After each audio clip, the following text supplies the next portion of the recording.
and welcome to Classics Confidential. I'm Anastasia, and it's with great pleasure today that I'm introducing Professor Chris Carey. His very first time on Classics Confidential, and he's here to talk to us about Herodotus, the subject of his talk at the AGM of the Hellenic Society recently. So Chris, why Herodotus, and why Herodotus at this particular point in time? Okay, I think the question why Herodotus has more than one answer. An honest answer would be basically that I just lucked out. I was approached by the editors of the CUP Green and Yellow series, for whom I've written commentaries in the past, and asked if I would be interested in doing Herodotus Book 7. Given that I've always been interested in Herodotus and never had the opportunity to work seriously on him, it was an unmissable offer. It was also, of course, an opportunity to work alongside the best people in the field, because the commentary series at the moment has a commentary on Book 8 by Angus Bowie. It has Book 9 by Michael Flower and John Marincola. It has Book 5 by Simon Hornblower, and of course there are more in the pipeline. So it was difficult to resist working on a team of that calibre. So that's partly the why Herodotus. Another part of it would be that Herodotus has long been one of my favourite Greek authors. I think he's a fascinating writer, and as you know, there is a radio programme called Desert Island Discs, where you're invited not merely to talk about how you might survive on a desert island, but also to take things with you. And you're allowed a luxury, you're allowed the Bible, Shakespeare, and a big encyclopedia, and one book. And I have long thought that Herodotus would be the one book that I took with me to my desert island, simply because I know it's a book I could read and reread until it was dog-eared and still not feel that I got to the bottom of it. So I guess that really is the why Herodotus. The why now, I think it's partly because Herodotus's career is taking off. For a long time, the scholarly support for study of Herodotus was actually quite limited.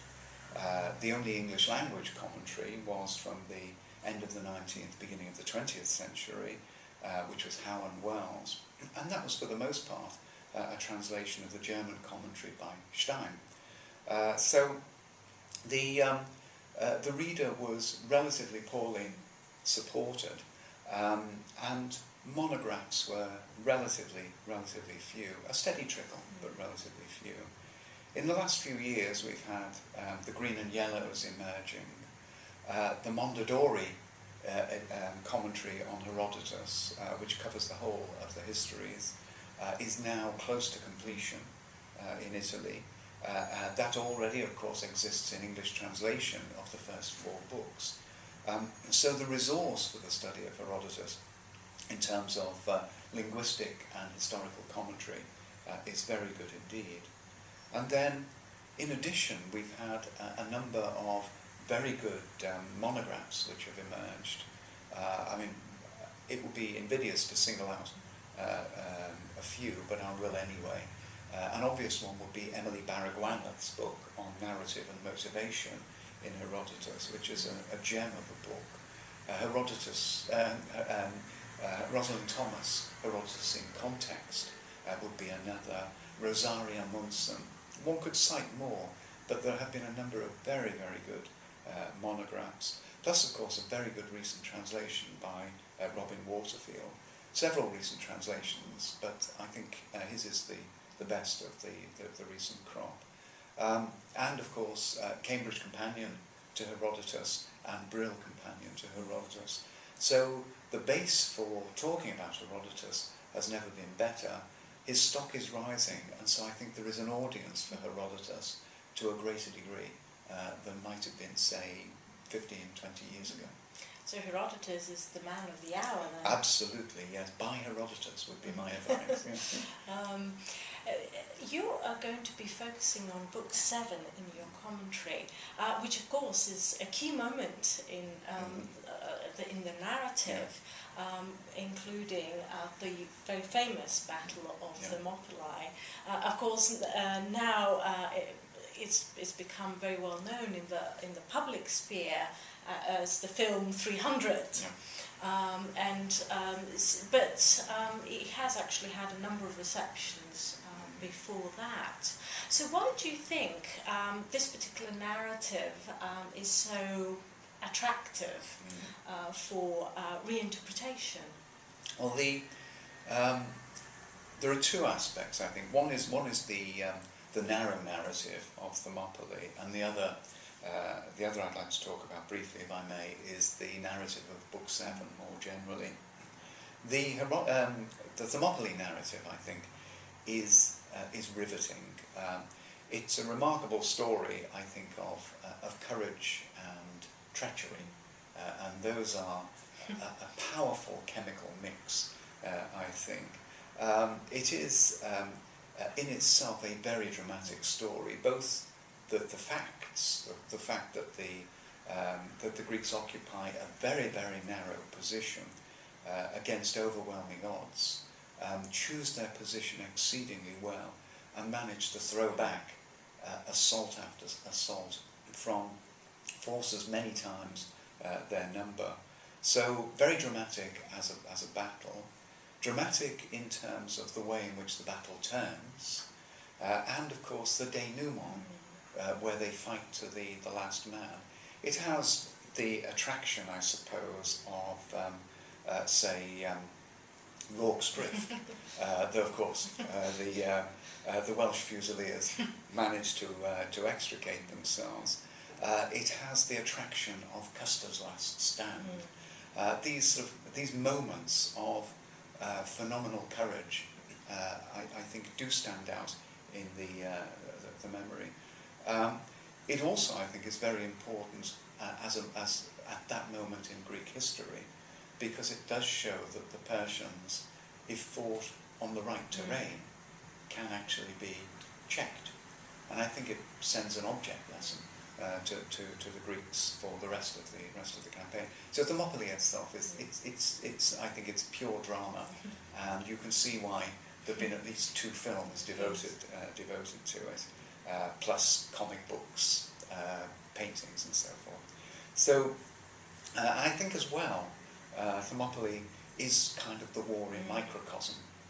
Massive Persian forces, grossly inferior Greek forces, all sorts of questions about cohesion of the forces, and the Greeks, as I say, they show that you can stand their ground, even though, of course, they lose in this instance. And then the narrative itself is, the larger narrative itself, I think, is riveting in Book 7.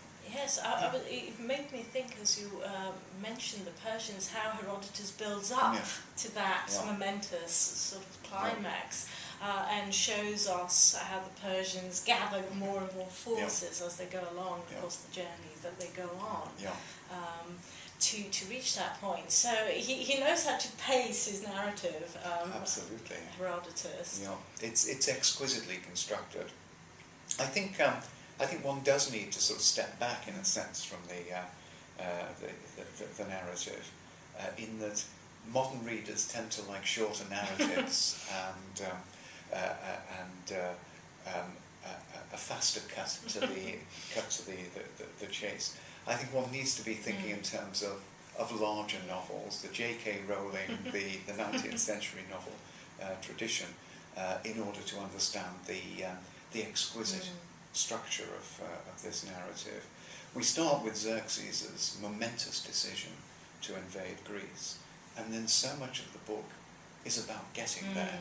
Thermopylae itself, for all that it dominates our memory of Book 7, is actually a very short section of the book. It's about 1/16 of the book, something like that.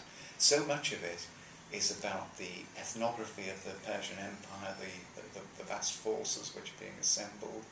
It's about the munitions and the logistics of setting up the expedition, building that phenomenal bridge over the Dardanelles, cutting the canal through Mount Athos, putting supply dumps in place.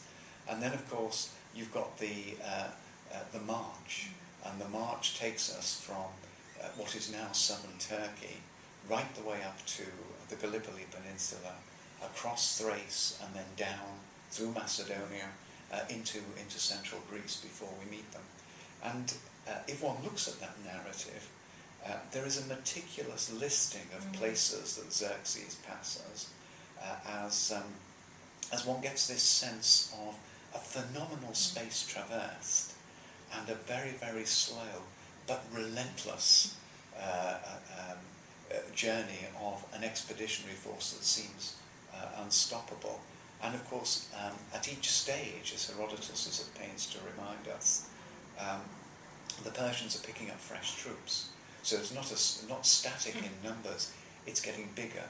And it's like looking into the distant sky and seeing a storm cloud gather, and a storm cloud that you know is heading your way, and which looks as though it cannot be stopped by any force in the universe. So I think the tension built into that narrative, for someone who knows how to read it, is quite phenomenal. It is beautifully constructed.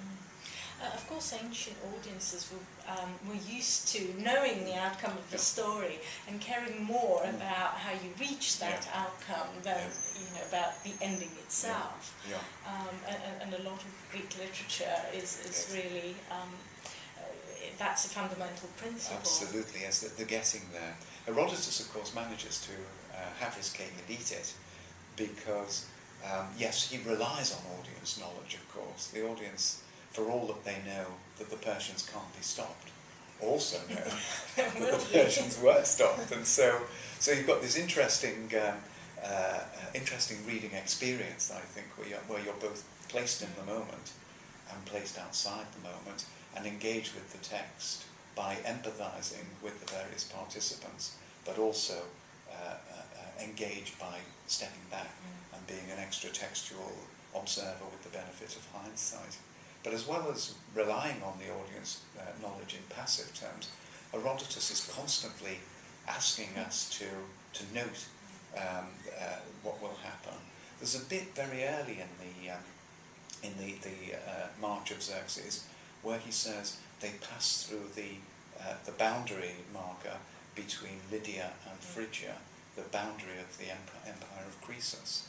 And one of the things that reminds us, of course, is that the book Book 1 began with the rise of Croesus, and Croesus was supplanted by the Persians, and it reminds us that powers wax and wane. Indeed. And you cannot suppose that because you're great now, you will be great forever. And of course, change is one of Herodotus' themes. And so he's constantly asking us to look forward to the end as we watch the story.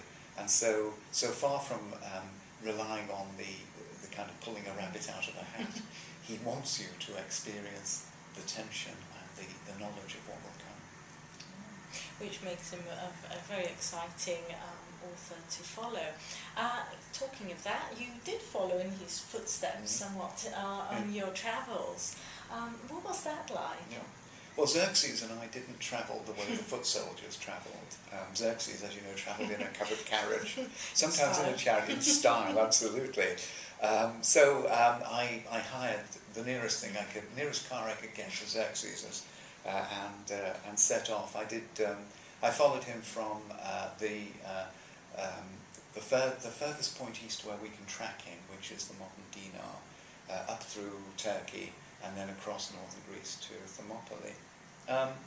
Fascinating, in fact, to get a sense of the sheer scale of even a small portion of Xerxes' journey, to see what he sees, and to get a sense of what Herodotus is doing, both in terms of where he's getting his information from.